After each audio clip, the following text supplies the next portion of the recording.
Dan Dickau, Scorebook Live, Washington, here to preview the State Bs, both the 1B and the 2B at the Spokane Arena this upcoming week for Hardwood Classic. And before we dive into talking about a couple of these teams that have caught our staff's eye, first off, you got to talk about the atmosphere of the State B tournament. It's something that I've had a chance to go watch a couple times in the last couple of years, and I've been absolutely impressed. You get towns and schools that are amazing at supporting their schools, following them here to Spokane, and then showing up at the games and really providing a tremendous atmosphere for their players, their schools, their communities to be a part of. So I know there's some great teams and players in Tacoma.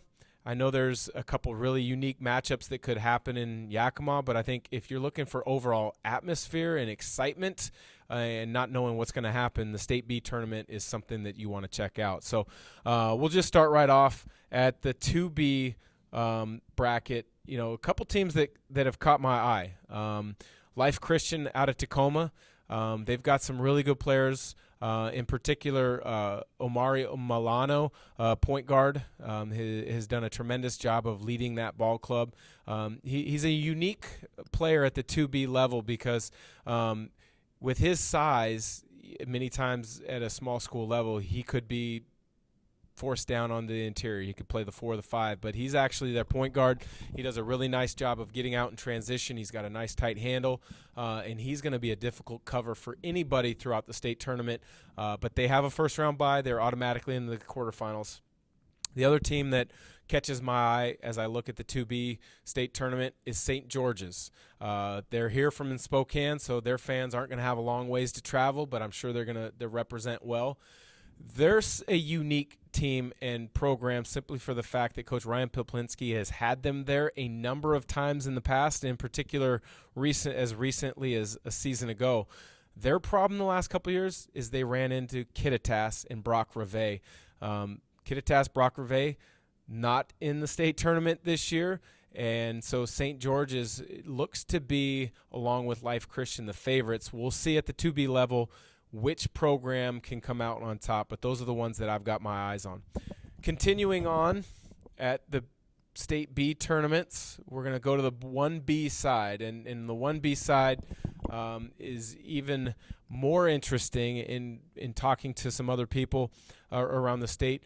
They feel like maybe team-wise it's wide open, but there's a lot of players to keep an eye out for that should provide a lot of sparks. You know, the Yakima Tribal has some really good guards that play with a lot of freedom, have the ability to shoot it, and they want to play at a nice up and down pace. The other player that catches your eye, and I think quite frankly has caught a lot of people's eyes, not only just throughout the course of this season, but in particular the last month or so, is the guard from Odessa, Ryan Moffitt, a player who recently broke the all-time scoring record for the state of Washington, which was just set a season ago by Brock Reve out of Kittitas. But Ryan Moffitt, a player who, as an undersized guard, plays with a chip on his shoulder, plays with a ton of confidence, and he's not afraid to share it with you in interviews pre- and post-game that he wants the ball in his hand, he's willing to take big shots, and over the course of his career, he's made big shots. So it's going to be interesting to see, following him at the State 1B tournament, if he can keep up that momentum and bring home a state tournament for Odessa. That's some of the things that have caught my eye as we look forward to the State B tournaments. Whether you're in Spokane, Yakima, or Tacoma, you can't beat the Hardwood Classic. It's always a great time of year. For Scorebook Live Washington, I'm Dan Dickau.